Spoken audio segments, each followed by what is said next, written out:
Good evening, ladies and gentlemen, and welcome to the January 6th, 2026 meeting of the Orangetown Plan and Zoning Commission.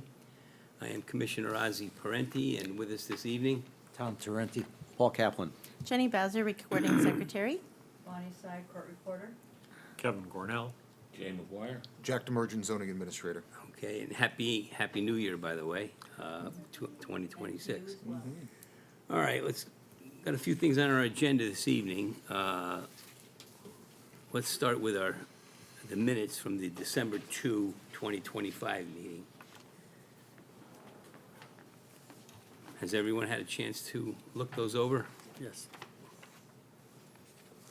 I had a few things to suggest.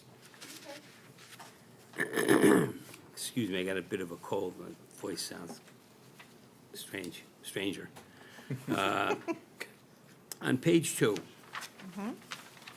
there's a sentence, 3 paragraphs up from the bottom. Discussion ensued within the commission to review and reinforce that the process to amend the regulations was thorough.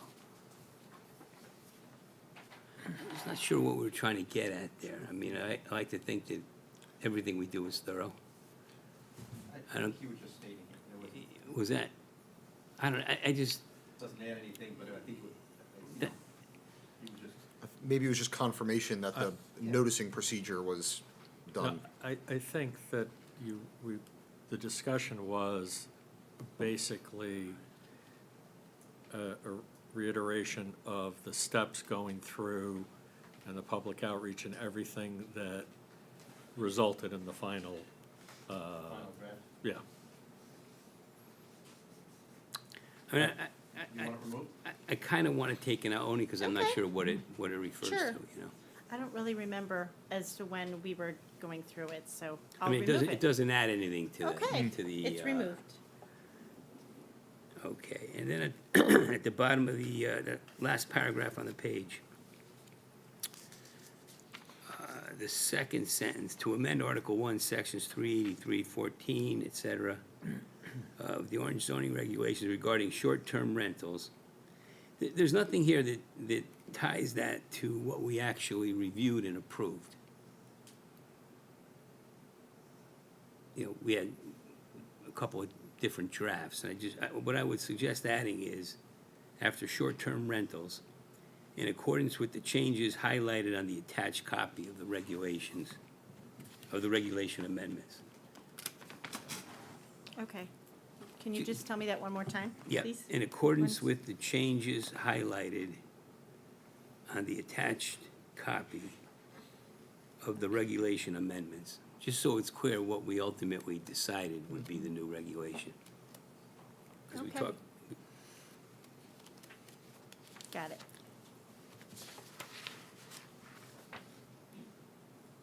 and on the last page, the second full paragraph, third line up, service rendered in a primarily retail setting, retail in the LI3 zone is only, I would add the word permitted by special use.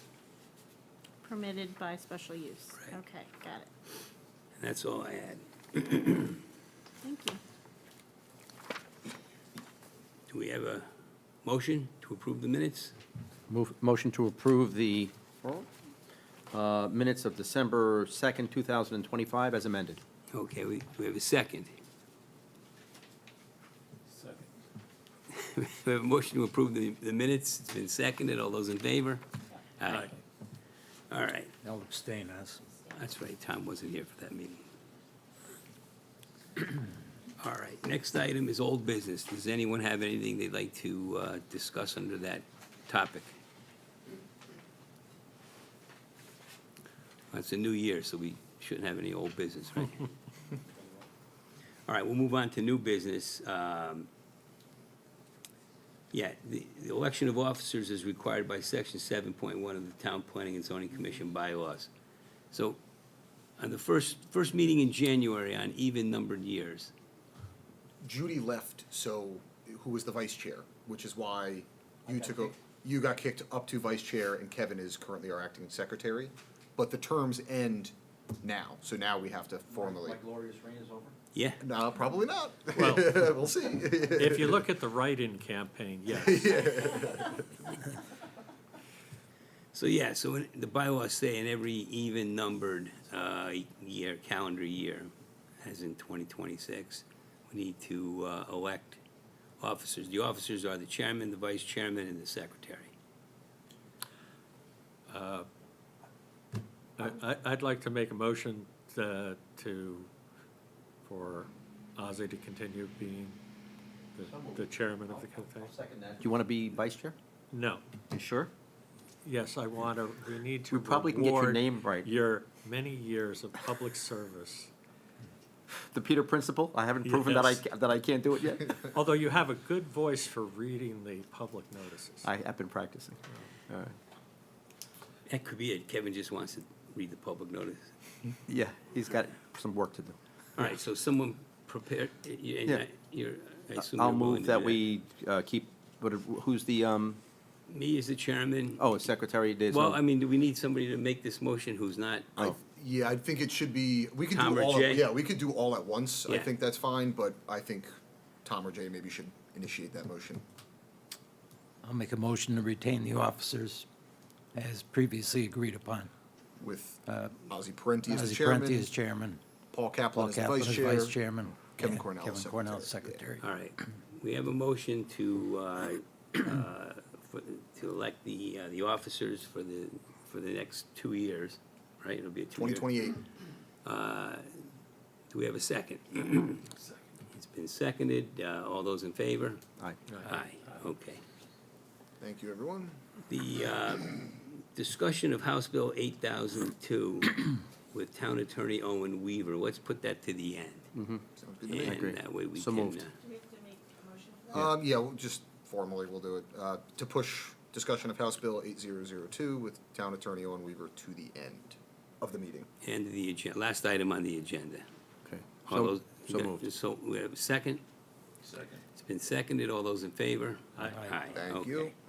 Next item then is report of the zoning enforcement officer, Jack.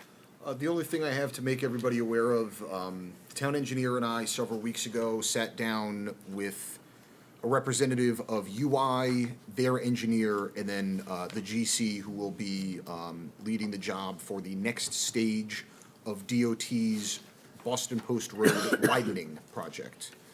We all may remember several years ago now, they've been doing this in sections. I think of it as the section in front of Chips was, blocked off for a certain period of time. They are now going to be, hopefully, we're told, looking to put the next stage of that project out to bid in May. Whether or not that happens, we will see. But that would be from Lambert Road all the way till the Milford line Really? for this road widening. And this section of the Post Road, on preliminary discussion, may be very complicated zoning-wise, because it looks like we are taking a lot of area where current signs are for businesses, and in some properties, front parking is too close to the road and actually in the state right-of-way. So certain businesses are gonna be losing areas for their signs, certain businesses are gonna be losing existing parking that they may or may not be able to afford to lose. So we're gonna be going back and forth on what the process here is for businesses who have to get variances for their new signs, worsening nonconformity for parking spaces if they're already deficient. So we're gonna be in the midst of that, maybe by summer of this year, maybe not. But Assume that would be a pretty good reason for a variance.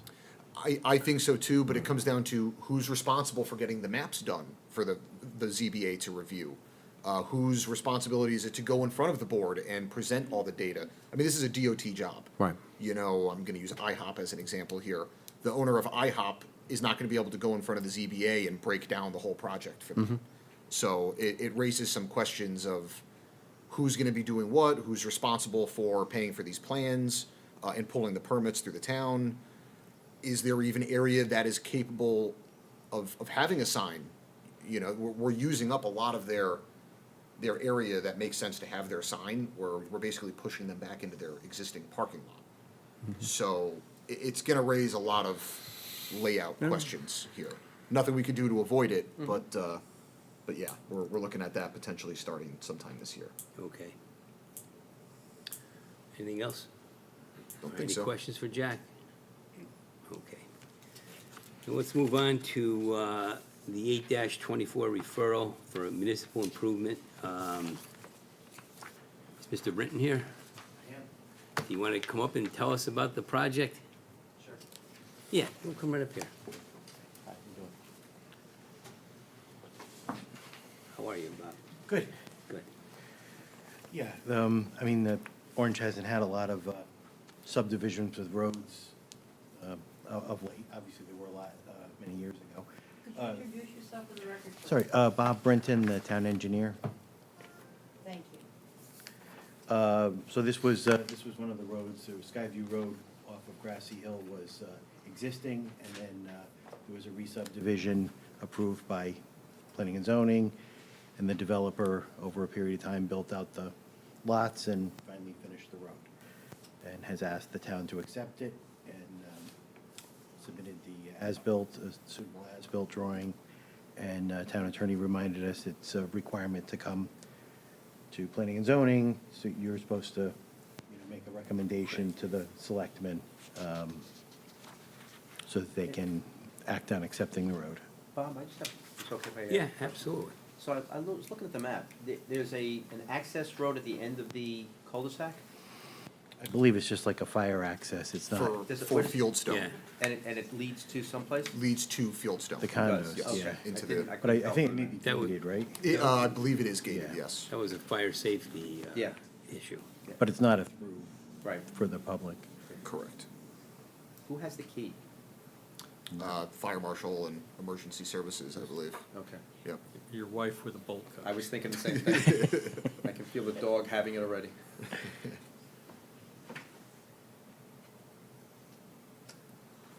Any further questions?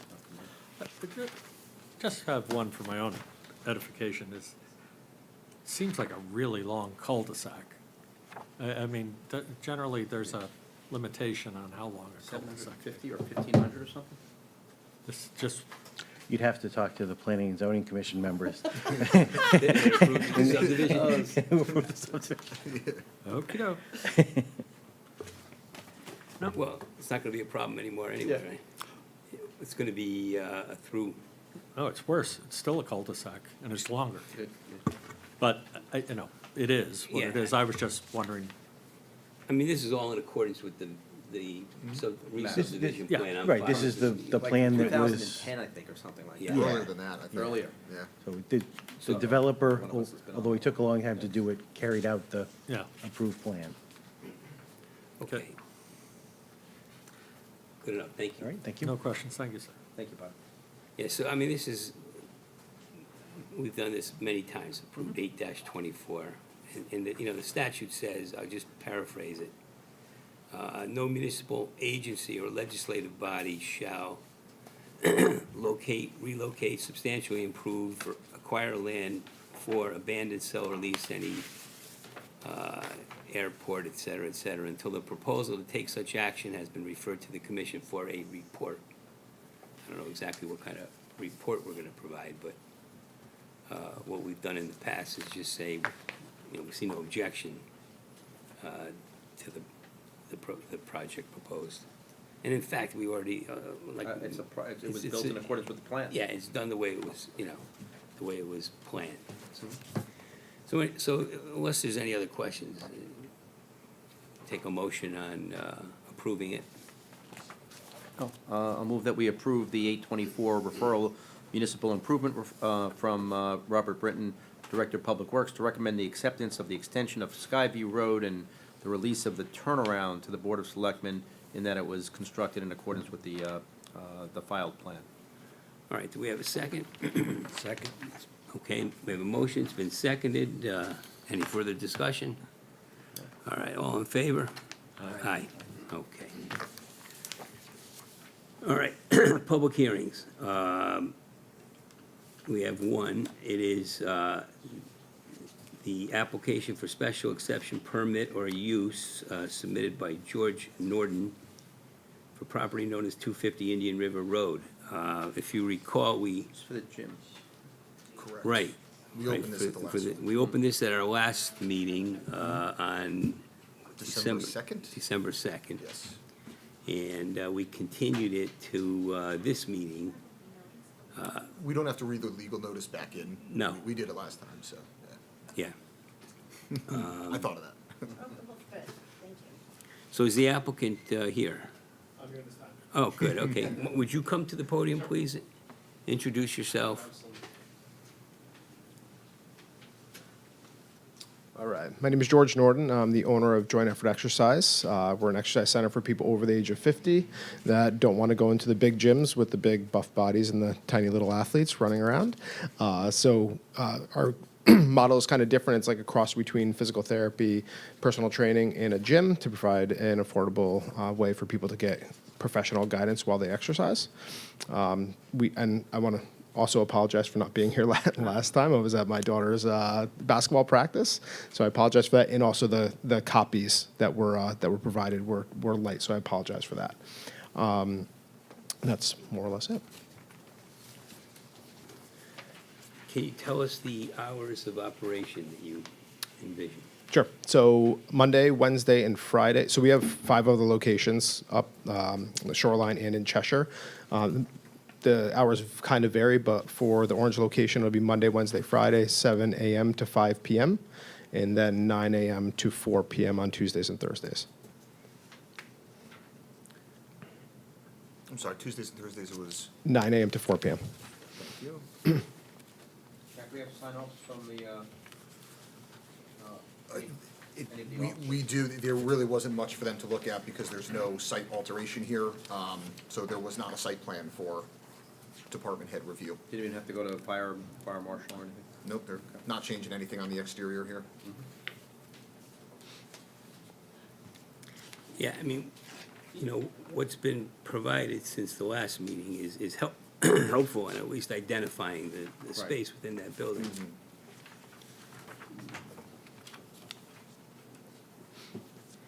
And, you know, we're being asked to waive the requirements of a detailed site plan, again, which we ordinarily do because It's already up and running. they're not changing the footprint of the building in any way.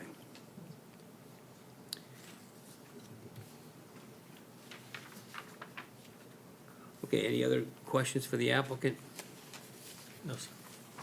All right. Any questions from anyone in the public? Does anyone want to speak on this application? Okay. No takers on that. All right. I think we have what we need. Okay. All right. Very thank you. good. Thank you so much. All right. Unless you see the need for information outside of from outside of the commission, we can close the public hearing. So moved. All right. We have a second? We have a motion to close the public hearing. It's been seconded. All those in favor? Aye. Aye. Bless you. Bless you. All right. I mean, it seems very straightforward to me. I mean, it's under 383-90A. This is a special use. Stores and other buildings where goods are sold or services provided primarily at retail. So I think we fit in that category, the uses. It's okay. I reviewed the parking calculations, and I agree with, I agree with the way they calculated the parking, and they came out with, yeah, you know, 102 spaces available, 85 required, so we're well within range on that. Sir.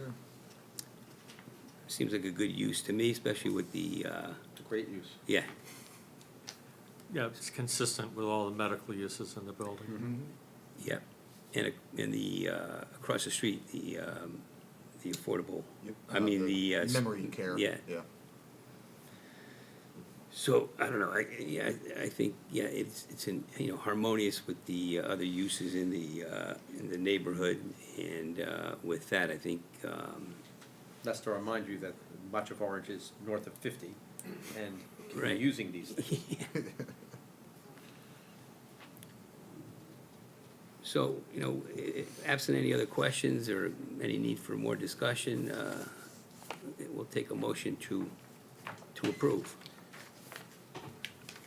I'll make a motion that we approve an application for a special exception permit of use submitted by Mr. Norton, property known as 250 Indian River Road, to establish a retail/service establishment within the existing building. A waiver of the site plan and architectural design plan has been requested.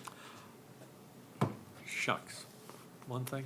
Yeah, Question mark? well, we didn't, When we approve it as written this way, a retail service establishment, does that approval run with this particular use? If someone came in with a different retail use, would we have to talk to them? Or is that now, so now it came back straight retail? Right. But I don't see that happening facing back towards Indian Is River. this, I assume they're gonna sell, Power bars? yeah, and, what do you Protein call it? shake, yeah. Shakes and so forth. So, I mean, that's gonna be retail. Do you consider this to be mostly service, I would imagine? Yeah, I'm just saying, What are we gonna do? after their 10 years runs. Right. 10 years. Yeah. I'm trying, I'm I trying have to big call hopes the for you. Yeah. Does it run with the land? Special permits do run with the land. I think it's an interesting question for retail and service. I mean, if, let's say that the gym opens and then at some point the gym closes, I would say that's sort of an abandonment of that permit. I'm sure you could look at it a different way. But I think if we want to specify it as the gym, I think we could include that language in our motion as well, as a gym service establishment. I think that If you would think work. it's necessary, I mean, the way it's situated, it's never gonna be retail. Right. I mean, I think we should do it just because I think it's good practice to make it as Specific. precise as Yeah. possible. Yeah. Okay. You know, does that impact your business? Oh, We, sorry. Yeah, yeah, we yeah, can't. yeah. We can't talk to you, Yeah. never mind. Okay. Let's assume it doesn't impact his business. All right. Will it prevent him from, in any fashion, doing as collateral and I mean, I don't think so. I don't think so.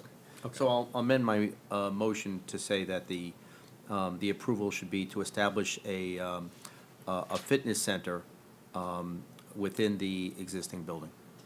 Retail, Instead of taking out the word retail service establishment. well, again, the statutes, I mean, the regulation says stores and other Yeah. buildings where goods are sold or services provided, Disjunctive. primarily at retail. Oh, all right, so, yeah. yeah, they're squeezing retail even for services. So I mean, if you have like a personal trainer, Yeah.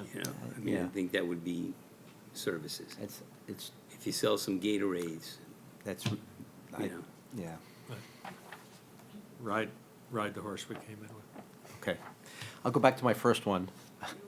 And Okay. I'll just, for clarification, move that we approve the application for special exception permit of use submitted by Mr. George Norton for property known as 250 Indian River Road to establish a retail/service establishment within the existing building.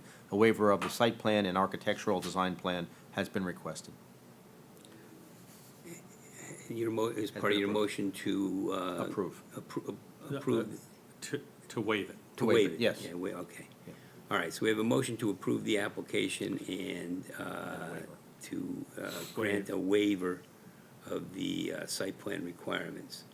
Do we have a second? Second. It's been seconded. All those in favor? Aye. Aye. Okay, very good, thank you. I will be in touch. You don't have to stick around if you don't want to. Yep, have a good one.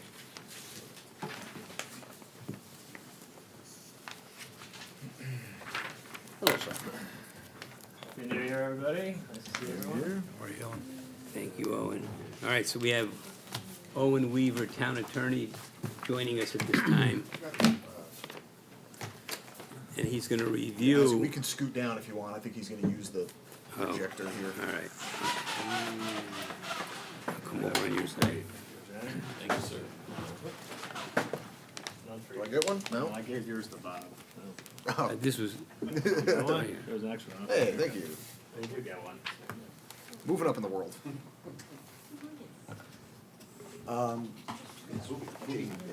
Kevin, if we could just scoot down a little, as much as we can, so we can make room for our fearless leader.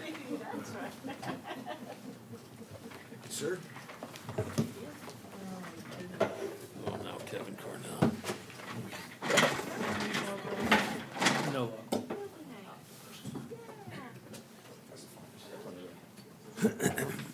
all right, so again, we have Owen Weaver, Town Attorney, with us this evening. He's going to help us understand House Bill 8002, which became the law in Connecticut. Most of it became the law in Connecticut January 1, 2026. And a lot of it impacts zoning and planning and zoning commissions. A lot of it doesn't. I reviewed it, and probably half of it maybe is relevant to what, Yeah. to zoning. Some other things in there that we don't really need. Yeah, I think that's a fair assessment, Mr. Chairman. I'm only gonna go over what's pertinent to this commission. Right. Is the mic on? We're good with, is that, my mic? Okay, hearing you. How much yours? They're both. Knock if it's not working, so anyway. So, good evening, everybody, again, I'm Owen Weaver, Town Council, I'm going. Tom's down. You want, I can stand at the podium, and actually, I have my colleague Jeremy Gufferson here who would help me with this, so if that's whatever's easiest for. If you want to stand at the podium, you're welcome to stand Yeah, at the podium. Jeremy, you mind doing the PowerPoint?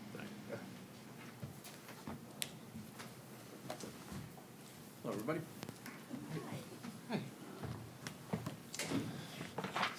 All right, I apologize in advance. I'm probably going to be reading for most of the presentation because there's just too much to memorize. I usually don't like doing that, but I'm going to attempt to give an overview of Public Act 25-1, which is entitled An Act Concerning Housing Growth. The act was signed into law by Governor Lamont on November 26, 2025. Unless I state otherwise, the provisions took effect on January 1st of this year. In general, the act makes changes in the law relating to, among other things, housing and planning and zoning, and I'm going to focus on those provisions for this commission's benefit tonight. It's a voluminous piece of legislation. It's 107 pages, 53 separate sections. It's a lot to digest. So Jeremy, if you can go to slide 2, please. So my presentation tonight is going to focus on the sections of the act, as I said, that impact municipalities and zoning in particular. And I broke those into 6 sections, and I'll conclude with some comments about how the act pertains to Orange and some current statistics in terms of Orange and its affordable housing, the state of affordable housing in Orange. So at a high level, for municipalities, the act does several important things. Number 1, it replaces current law concerning a municipality's affordable housing plans with a new framework based on the Office of Public Management, OPM, identified statewide and regional housing needs.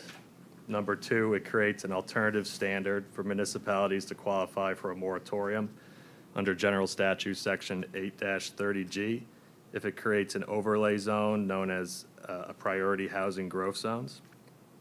Number 3, it creates a framework for the adoption of zoning regulations that promote transit-oriented development and makes municipalities eligible for grants and increased funding if they adopt certain requirements.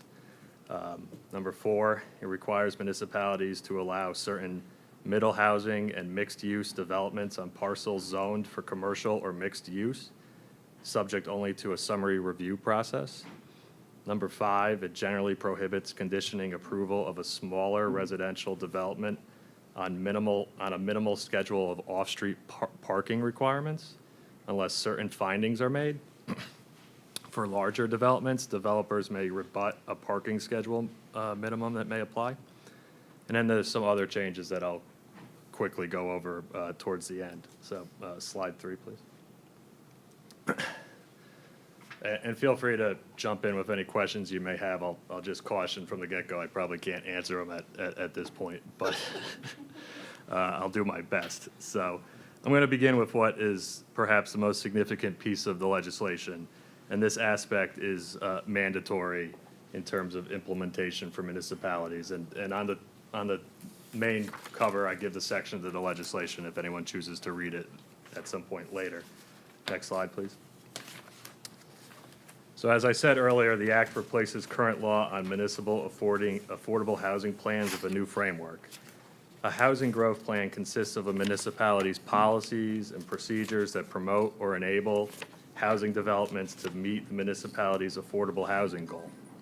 A municipality's affordable housing goal is a numerical goal for developing housing that is deed restricted for at least 40 years based on an income level. Under the new framework, OPM must first establish regional housing needs. Then the Council of Governments, the COGS, are responsible for assessing those needs and determining a recommended housing goal, i.e. number of deed-restricted units for each municipality within a respective region. The COGS recommendations are subject to OPM approval. Next slide, please. So the act requires OPM to consider a variety of factors when setting regional housing goals. Those factors include, among other things, housing replacement needs, availability of affordable and deeply affordable housing, the number of household formations, population demographic changes, and measures of housing cost burden. The COGS then have to consider the same factors when they're developing their plans and the following other additional considerations. Each COG has to ensure that each municipality within its region doesn't have a goal that exceeds 20% of the occupied dwellings within the municipality. The COGs also have to consider the duty of the state and municipalities to affirmatively further fair housing under existing law. They have to rely on appropriate regional metrics of need for affordable housing units, and then they may use appropriate factors for fair allocation among municipalities, including the proximity of housing to current or planned public transportation, commercial or industrial zones, and downtown areas, and the availability, of developable land and a municipality's share of multifamily housing.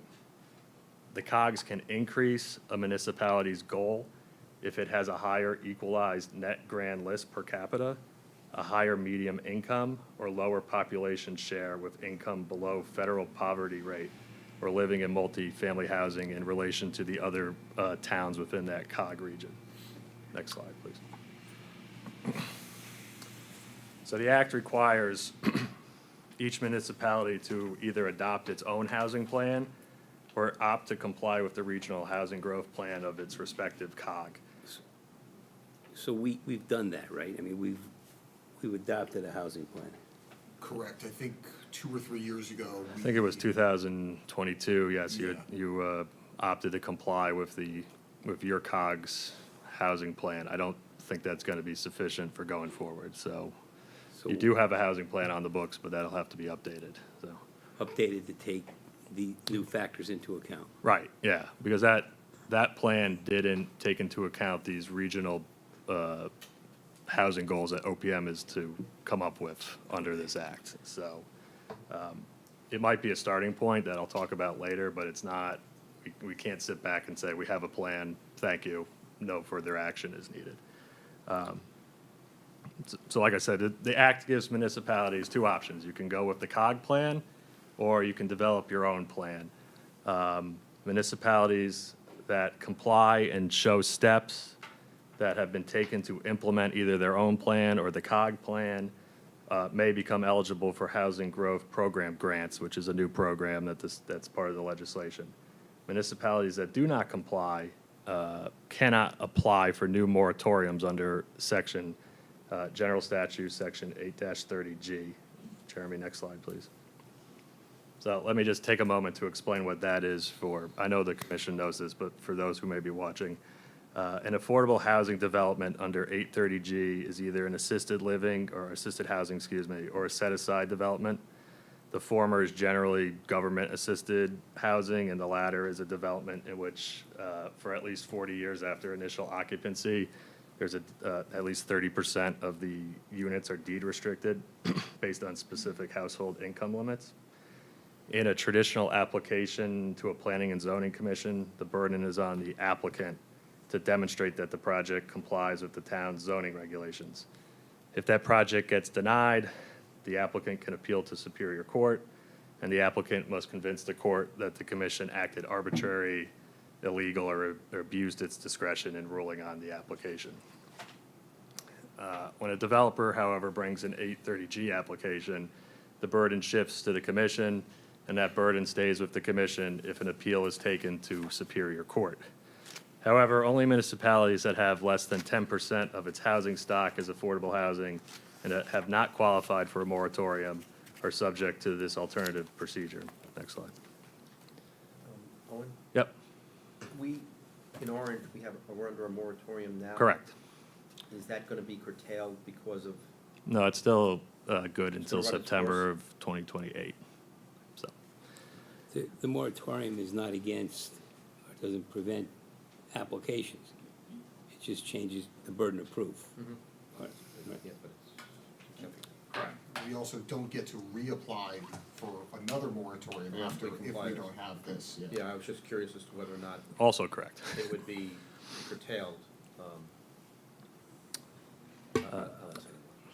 Right, so, So, steps as outlined so far, this statute's passed, yep, an unelected board, other people's money, Office of Personnel OPM, Management. other Office of Public Management. Okay, Yeah.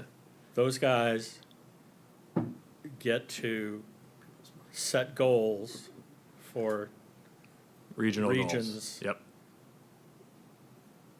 based on, the COGS. okay. Yeah. Then the COG, a regional government, again, a regional organization, elected or unelected, I think they're all unelected, appointed from the Appointed. respective municipalities. Yeah. get to decide what individual municipalities' share of this effort is. Correct. With the option And- that a municipality can develop its own plan to say that it should have a different share of that regional goal. Which is my next slide, so thank you for the transition there, Kevin. So again, the municipalities have to either adopt the COG plan or adopt their own plan. If a municipality chooses to adopt its own housing growth plan, it must include the following elements.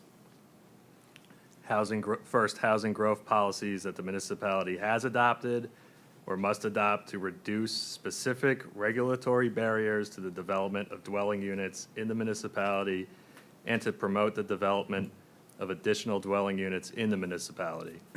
Housing growth policies could be, without limitation, policies, practices, ordinances, and regulations that are designed to reduce or remove regulatory constraints on the construction, rehabilitation, repair, or maintenance of deed-restricted affordable housing units.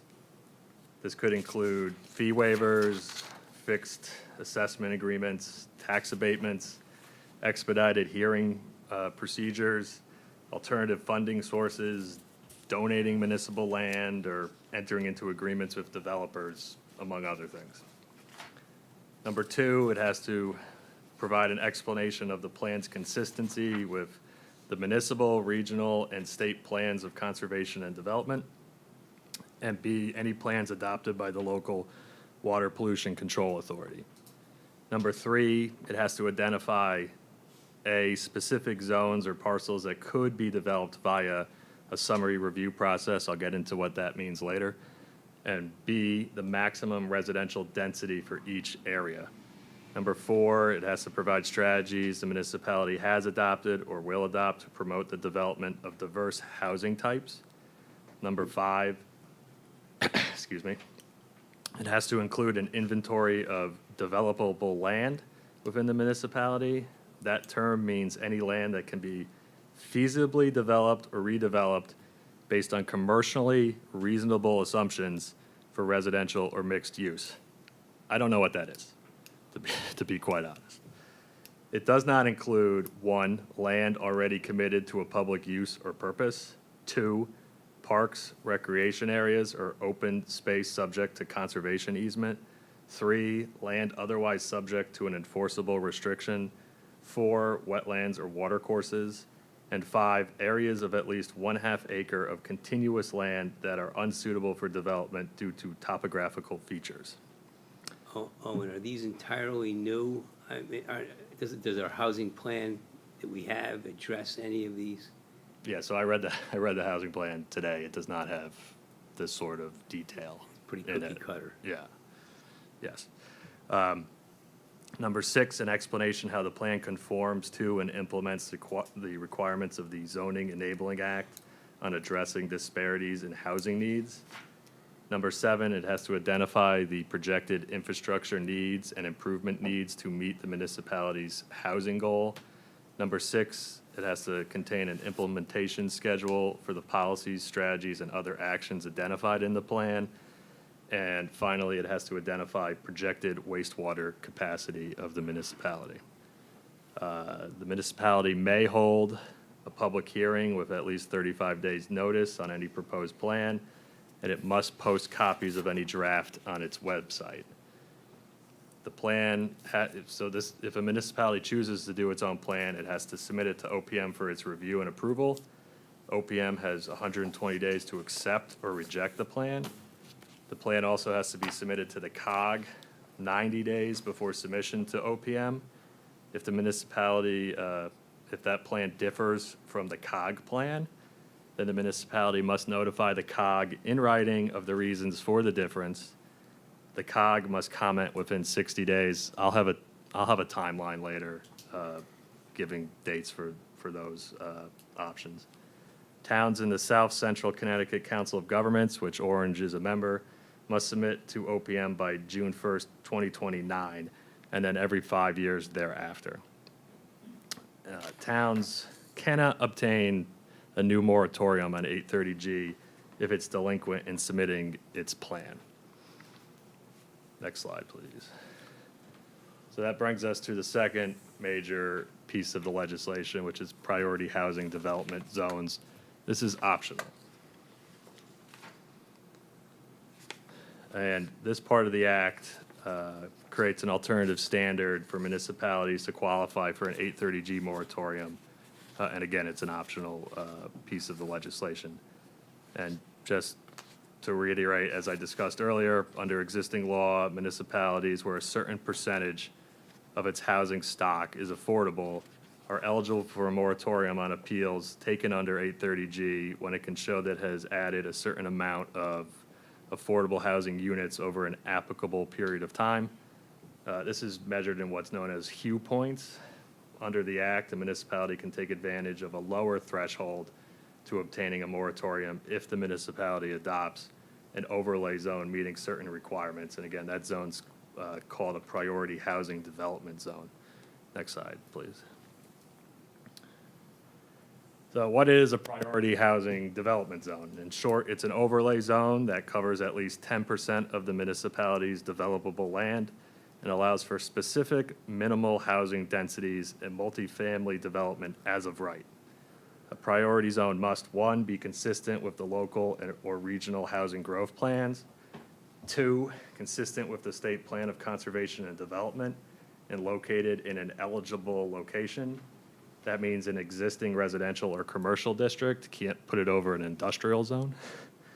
3, allow multifamily housing, that's 3 or more dwelling units as of right within the zone with minimal density requirements. 4, as I said earlier, it has to encompass at least 10% of the municipality's developable land. 5, it has to be likely to substantially increase the production of new dwelling units needed to meet the housing needs within the zone as determined by the State Housing Commissioner. 6, it has to allow the following minimal housing densities: 4 units per acre for a single-family detached housing, 6 units per acre for duplexes or townhouse housing, 10 units per acre for multifamily housing. All applications can only be subject to site plan or subdivision review. No special permit or special exception allowed for these type of developments. Zoning commissions may modify, waive, or eliminate dimensional standards applicable to any underlying zone in order to support the minimal or desired bulk standards in the priority zone that it may adopt. That's like your building height, lot coverage, road design, et cetera. Zoning commissions may also allow for a mix of businesses, commercial, or other non-residential uses within the zone. Next slide, Jeremy, please. Owen, Yep. how does that tie back to affordability? Those densities with normal commercial prices and the cost of construction will not result in a product that will be sold at an affordable price point. Yeah, it's really a question for the developer.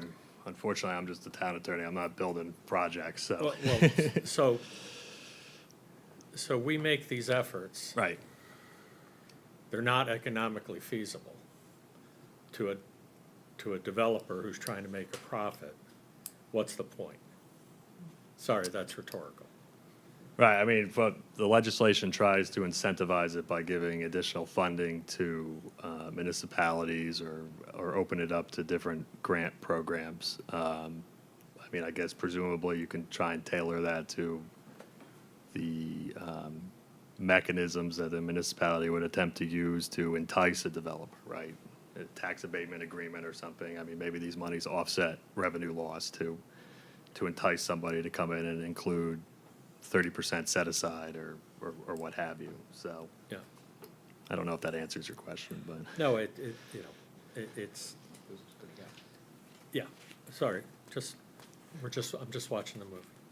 That's no problem. Right, sorry. Once a municipality has adopted a priority zone, it must request a final letter of eligibility from the housing commissioner. Commissioner must review within 90 days. If approved, then thereafter, the commissioner can review market conditions in a municipality to determine whether there has been, on an annual basis, sufficient building permits or other indicators of progress towards constructing dwellings in the zone. If those conditions are not present, the commissioner can revoke his or her prior approval. So there might be one answer for you, that if you're not getting it done, then the zone goes away because the state tells you it's insufficient in developing affordable housing in the zone. Next slide, please. Thank you. That brings us to the third topic, transit-oriented districts. This is optional as well. The Act creates a framework under which a municipality that adopts zoning regulations that promote transit-oriented development may become eligible for certain financial incentives, namely grants under the new program called the Housing Growth Program, loans for sewers, and increased school construction reimbursement. Qualifying transit-oriented communities are also eligible for additional funding if it adopts additional zoning criteria, including higher density development, greater housing affordability, developing public land or housing, implementing programs to encourage homeownership, and other criteria set by OPM. Again, this section is optional. Next slide, Jeremy, thank you. So municipalities with a regional bus station or rapid rail or bus transit station generally can become a qualifying transit-oriented community if they adopt zoning regulations creating a transit-oriented district around the station that meets certain requirements. Municipalities like Orange, without such stations, can become a qualifying transit-oriented community if, one, it borders a municipality that has one or more rapid transit stations or regular bus stations, and two, creates a transit-oriented district in or adjacent to a downtown area in its jurisdiction. Under the Act, the transit-oriented district must be a reasonable size as determined by OPM. OPM, in consultation with the town zoning commission, must determine, one, whether the area could equitably support greater development density, based on the town's geographic characteristics. And 2, consider the housing needs of the town and the region. OPM cannot require the following land types to be included in these type of districts, which special flood zones, inland wetlands, public park lands, land subject to conservation or preservation restrictions, coastal resources, areas needed to protect drinking water, areas subject to a 30-year flood event. Next slide, please. Qualifying transit-oriented communities must also allow the following developments as of right after an inland wetlands review, hearing if necessary. 1, transit community middle housing developments up to 9 units. Those are duplexes, triplexes, townhouses, and what's known as perfect sixes, which are 3 stories of 2 units per story. Number 2, developments with 10 or more units with at least a 30% set aside. And 3, developments with any number of units if they are A, built on land owned by the town, local public housing authority, a nonprofit or religious organization, and B, are deed restricted for at least 40 years to preserve them as units for renters or buyers earning 60% or less of the lesser of the state or area median income. For developments of 10 or more units, the town may enact zoning regulations that require commercial uses to be allowed on the ground floor. A person who owns real property in a transit-oriented district and has owned it for at least 3 years may build an accessory apartment as of right on his or her property, even if the town, like Orange, opted out of that prior legislation for accessory units. Next slide, please. Qualifying transit-oriented communities must require developers proposing developments of 10 or more units that are not as of right to deed restrict a certain percentage of the units for 40 years. That percentage is based on the strength of the area's housing market and quality of life as determined by the Connecticut Housing Finance Authority. It's a sliding scale that's in the legislation. In terms of incentives, the act requires OPM to create, as I stated earlier, this housing growth grant program. This program provides grants to towns for costs relating to construction, improving, or expanding public infrastructure. To be eligible, the town has to comply with its housing growth plan, be deemed a qualifying transit-oriented community, and either develop a district under a memorandum of agreement with the CMDA or meet other additional eligibility requirements that OPM eventually develops. Next slide, please. Finally, the act requires OPM to develop guidelines, meaning a model, ordinance, or regulation or bylaw concerning transit-oriented districts within qualifying transit-oriented communities that has to include a variety of topics here on this screen. And what's important for municipalities is if you develop a regulation that's not that doesn't substantially comply with the guidelines by OPM, then you have to seek an exception from OPM to be able to implement your regulations. Next slide. The next topic is the summary review procedure, which is mandatory. The act requires municipalities to allow certain middle housing and mixed-use development on parcels zoned for commercial or mixed use, excuse me, subject only to a summary review process. Next slide, please. So before this particular act came into effect, municipalities could adopt regulations providing for as-of-right development of middle housing on lots zoned for residential, commercial, or mixed use. Beginning July 1st, 2026, municipal regulations 1 must allow transit community middle housing developments and mixed-use developments subject only to a summary review process on any parcel that is zoned for commercial or mixed-use development. And 2, this part's optional, may allow transit commercial middle housing development subject only to summary review on any parcel that allows for residential use. Transit community housing developments are residential buildings with 2 to 9 units. A summary review process currently exists under the law with respect to converting nursing homes into multifamily housing. Under a summary review process, a project can be approved if it complies with zoning regulations without requiring a public hearing, a variance, a special permit or exception, or any other discretionary zoning act, except for a determination that the site plan conforms with the applicable regulations. And two, public health and safety will not be substantially impacted. Next slide, please. Oh. Off-street parking requirements is another mandatory provision of the act.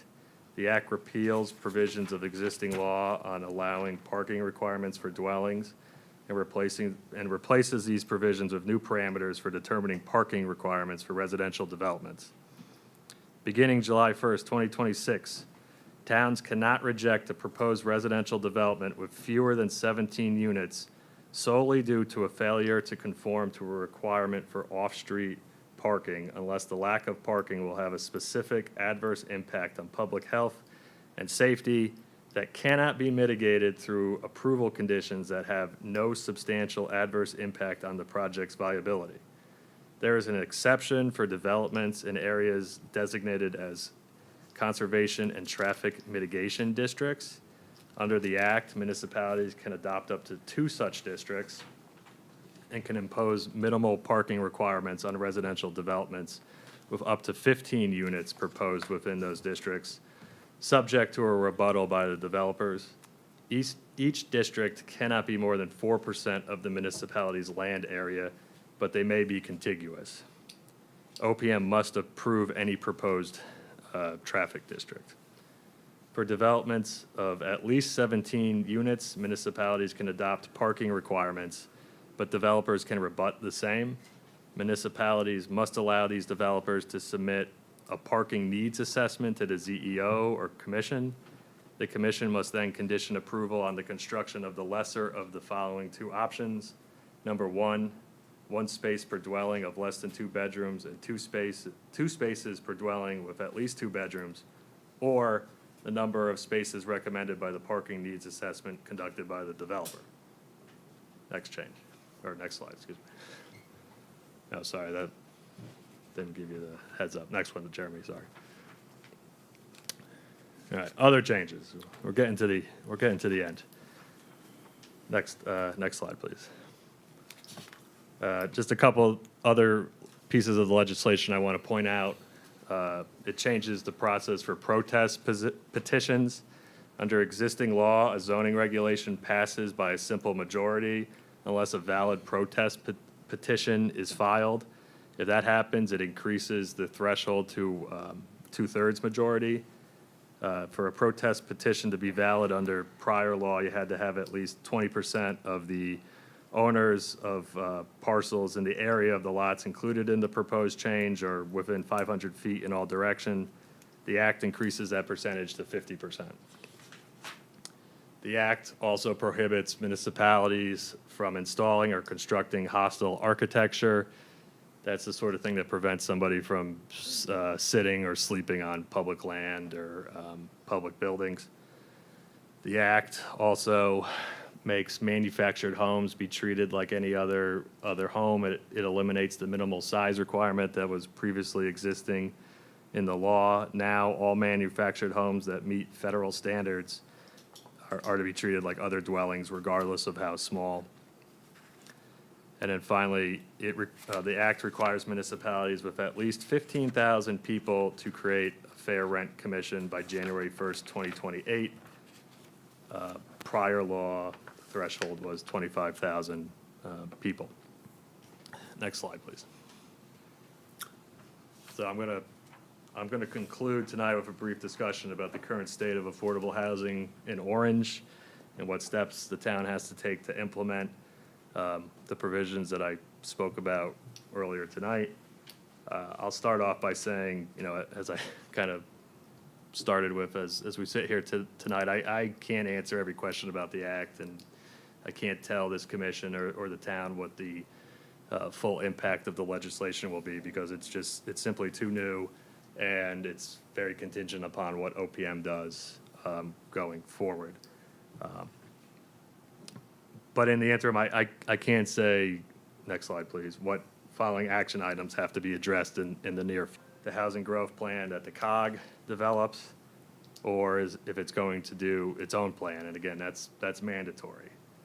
If the town elects to go with the COG plan, it has to notify the COG within 30 days after the COG gives the town notice of its plan. If Orange decides to go with its own housing growth plan, then the following pertinent dates apply. January 26, 2029 would be the last day to publish notice of a public hearing on the plan. March 2nd, 2029 would be the last day to have a public hearing.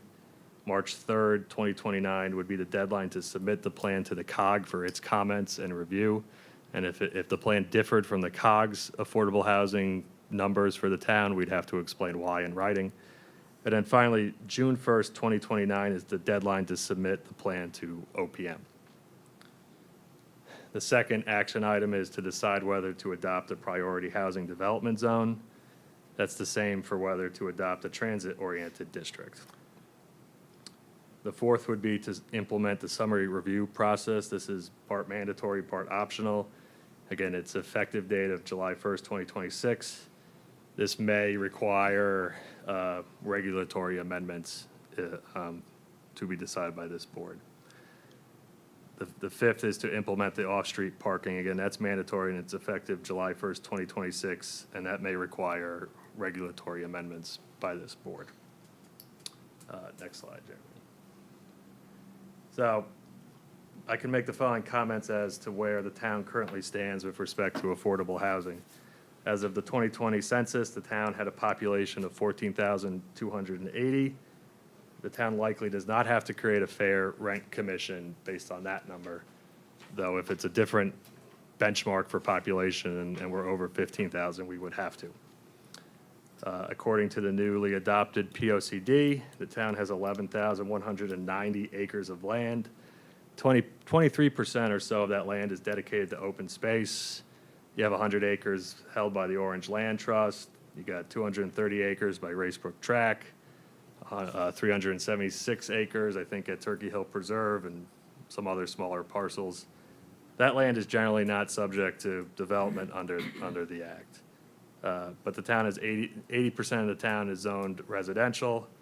You know, what percentage of that land plus whatever the commercial zone land qualifies as developable land is something that's gonna have to be determined by the town or the COG. Isn't all the commercial developable?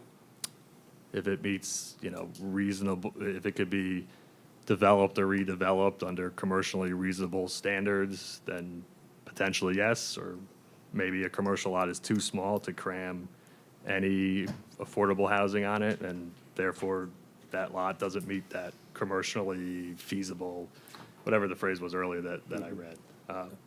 So that optional affordable or housing overlay zone Right, has to be 10% of your developable land. yes. So in Orange's case, taking out things, you're talking about 800 acres, round numbers. Let's just use that as math. How do you get that, Kevin? Let me get 11,000. You got 11,000 acres of land. Yeah, You back out the public buildings and open space. open space. Okay, so Yeah. call that a couple thousand acres. So just to make the math easy, say it's somewhere around there. 8,000. So it's 8,000 acres. So that means we're gonna find 800 acres. If you Of wanted one land. of those zones, yes, you'd have to find. Yeah, Yeah. okay. So everything, every commercial and industrial zone in the town might be 800 acres. Well, except don't know if we could we do have to use Not industrial. industrial. Cannot use industrial. All right, so it's the entire post road. Plus, so that's not an option. Unless that's what you want. Yeah, the Post Road, Indian River Road. Yeah, you can't put the overlay zone on an industrial zone, Right. as I read the act currently, And you have another question? No. Okay. I think we talked about it earlier. In September of 2024, the town obtained a certificate of affordable housing. That expires in September of 2028. It means the town can't face an 830G appeal until after September of 2028. In obtaining the certificate of affordable housing, the town demonstrated that it has 131 total affordable housing units. The town's total housing stock is 5,480 housing units. So the town's affordable housing stock constitutes approximately 2.39% of the total housing stock. And we talked about earlier, the town did adopt, I believe in 2022, an affordable housing plan that was developed by the COG and its professionals. That may or may not have information that's useful going forward, but it cannot be a substitute for what is required of the act. So I know that was a lot. If anybody else has any further questions, I'm happy to try and answer them. But that concludes my remarks. So it seems sequentially that really before we have anything to react to, we're going to get something from OPM and/or COG that's going to set some numbers, targets, Right. goals. Identifies districts, zoning districts. Well, that's gonna Specific- identify the housing goal for the region, and then, so OPM will give you the housing goal for the region. I'll make up numbers. We need 10,000 affordable units for the COG that we're in. The COG, it gets kicked down to the COG. The COG develops its own plan and said, out of the 10,000, Orange, you get, well, you normally would get 2, but because of other factors like the size of your grand list, we may up it to 3,000 or what have you. And then, Without any regard to, how it can be accomplished. they're supposed to consider factors that kind of go to that, but All right. I'm not sure how the COGs are going to do that. I'm not sure how OPM is going to do that. I mean, there's a lot of, as you heard and saw, there's a lot of factors they have to consider. How those get implemented is above my pay grade at the moment. So until they establish that, how do you know what you're supposed to try and do? Well, you don't know what the number is going to be, but I would recommend that the town needs to start doing what it can under its power, like creating an inventory of land that could potentially qualify under that developable land definition. So I don't think the town can sit back and just wait because it's a tight time frame. Once a COG has its plan, you got to tell it in 30 days if you're going to accept. And if you don't do that, then you better have a plan ready to go to OPM by July or June, whatever the day was in 2029. So there are things to do, but right, like you're not adopting at the next meeting a housing plan. That's for sure. Kevin, to your point, if there are 800 available acres, excuse me, and the requirement is 4 for single family, up to as high as 10 for multifamily, if you take the average, that's 7 units per acre times 800 acres is 5,600 people minimum. That's at 1 per unit. We only have 15,000 people in town. Well, like 14, let's not say 15, then we got a fair The- rent the- commission. The thing is, Tom, no one goes to school to be a suburban planner. They go to school to become a city planner. Yeah. Orange as a political entity that's a suburb is not in their plan. The I-95 corridor's gonna be a contiguous, well, the key to everything is sewer infrastructure. So we're limited there because we don't have it. However, if you look at the summary that Owen's office did of the act, they're gonna do an inventory of existing capacities and where sewer capacities can be expanded. And if You're talking about Derby and Derby and West West Haven. Haven. Milford, I don't know why we've never gone that way, but, I assume they also have a sewer. Yeah, I know they have a sewer. So you know, basically, And the state might fund some or all. exactly, that's how you know, like, it's game over, because we're gonna have to start running sewer laterals off of 95 to existing capacity discharges. And it's just, you know, gonna all be, you know, apartments as far as you can see. It's gonna take time, because they'll have to come up with money. And the other thing, this commission will have to tackle the parking, part of the legislation, and, Jeremy, if you could go back one slide. The summary review process. I have not examined the regulations to determine what changes need to be done, but Yeah, we're That's something not that- oppressive in our parking requirements, I don't think. I mean, it's certainly not doing it to exclude people from developing land. yeah. So how does this impact the property in Orange zoned residential?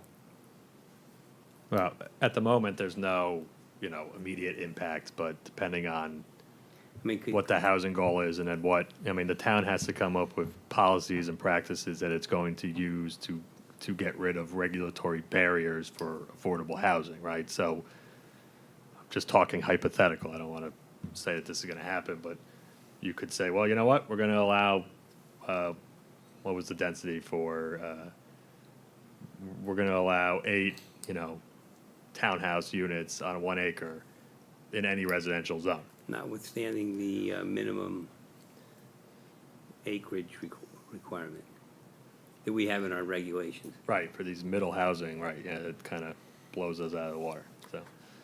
Right, so it's gonna become a septic system Right. situation.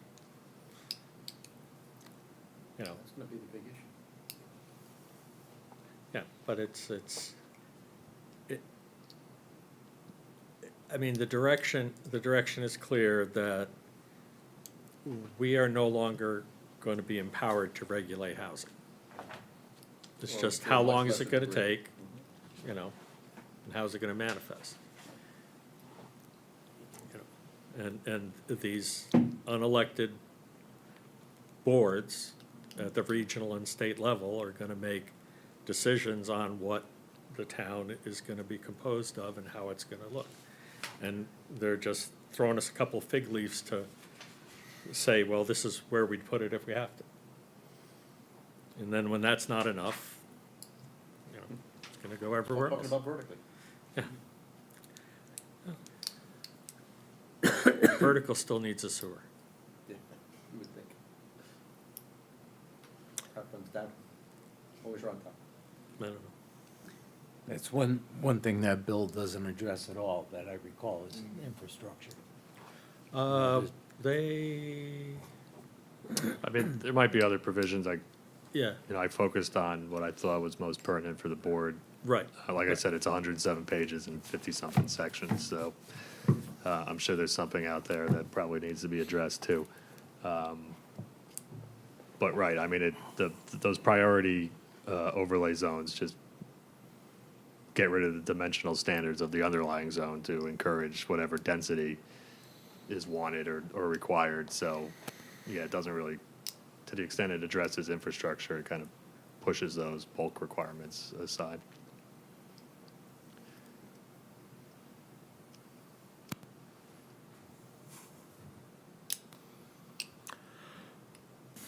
So this overlay zone would be overlay potentially the entire commercial we have 3 commercial districts, right?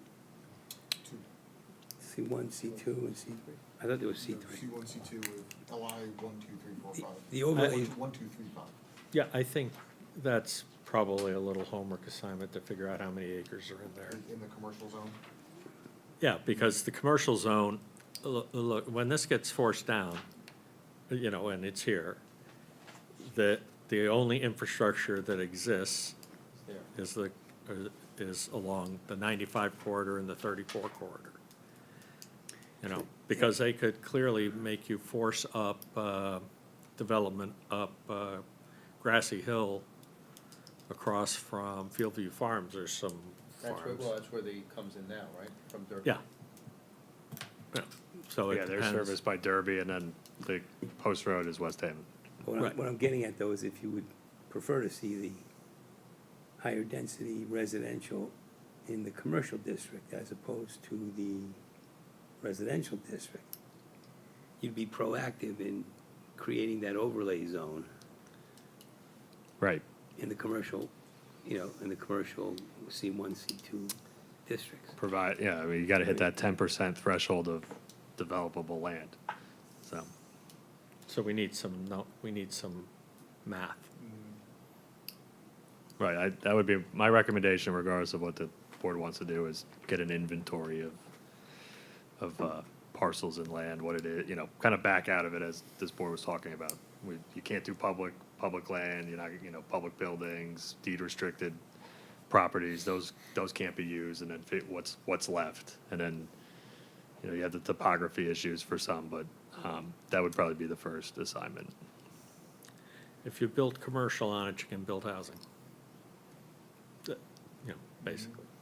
You certainly want it down there, I mean, that's where the buses are, and, I mean, as we speak, The problem is what if our commercial area doesn't cover nearly as much as we needed to? Where are we gonna find, let's say it only covers half, 5%? What if it only covers, that 5%, we gotta find the other 5% somewhere else? And when the, It can't be industrial. and when the commercial property owners are making a certain return on their commercial property, then that values that property at a certain amount. And when you try to do some new housing product on it, none of it's gonna be affordable. It's gonna all be market rate, and it's not gonna meet any goals. So you're like, not getting any progress, and you're getting more population. And then we wind up with a fair rent board, and it's like, really? So here we are now. It's like, just what is the threshold for a fair rent board? 15,000 people. Wow. Yeah, we're 14 something. Owen has 3 more kids, we're out. Yeah. Yeah, I couldn't. Oh, no comment.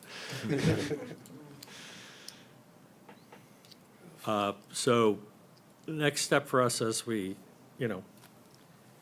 try to choke the chicken bone down is we should do an inventory and think about where housing might reasonably go with the least disruption to the town's complete identity.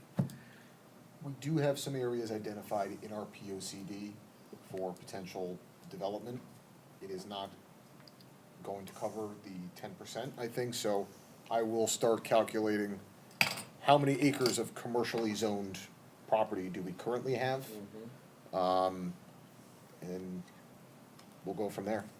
We should probably also have the engineering department look at any sewer agreements we have currently in place and what additional capacity is available or not available. I'm sure that's information there. Yeah, and I don't wanna speak too much on it, but I believe with West Haven, I think we're only using about half of our capacity that's in our contract right now. So, between West Haven and Derby, we should figure out what we're left with, yep. What I'm envisioning is, it sounds like what this is driving you toward is Post Road with all firelight buildings, like, projects like that, Mixed use. right? Mixed use, I yeah. mean, just, And maybe I don't know if 34. that would get you there. It's not.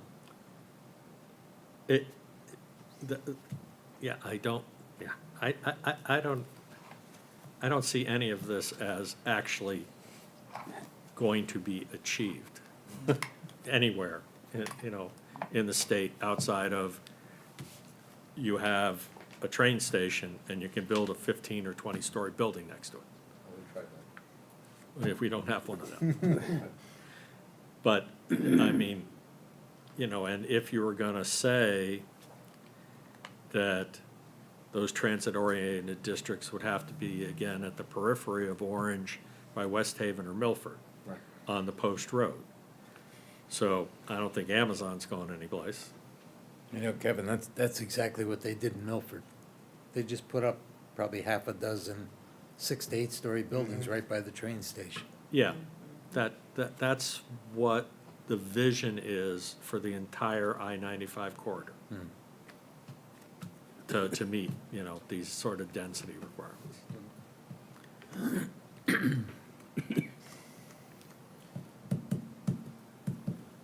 All right. Thank you very much. Oh, you're welcome. Thank you, Owen. Thanks, Owen. Very good. Thanks, Owen.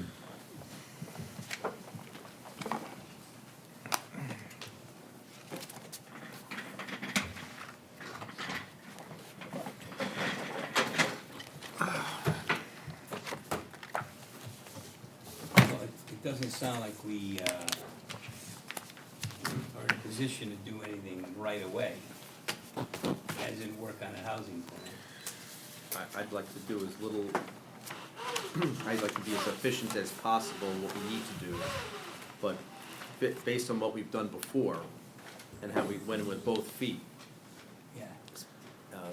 I'd like to see some more meat on the bone before we commit any significant resources. Right. But I think this will manifest first as the same way Firelight did, with problem parcels or small parcels along the Post. Post Road. Yeah. And take- Indian River Road maybe. They're trying to come in with plans that meet the verbiage of the middle housing language, to try and get the 9 units per acre density. But it seems to be, in what Owen presented to us, units per acre, not units on a lot. Because originally, the Yeah. discussion we were having earlier, when I thought we had to address the minimum lot size in the commercial zone, if it's units per acre, that's a moot different. point. So like, something like the project we approved tonight, that building. That is actually zoned LI3, so that is, yeah, that's light industrial. Yes. Somebody doesn't have Oh, their. sorry, I'm gonna turn that towards you, Lindsay. Thank you. Are there any, nothing we should pay attention to that allows us to opt out of any requirement? Because in, No, it's all mandatory or opted. right. All right, well, I guess that's it for now on the plan. And that's it for our agenda, so, Move to adjourn. Second.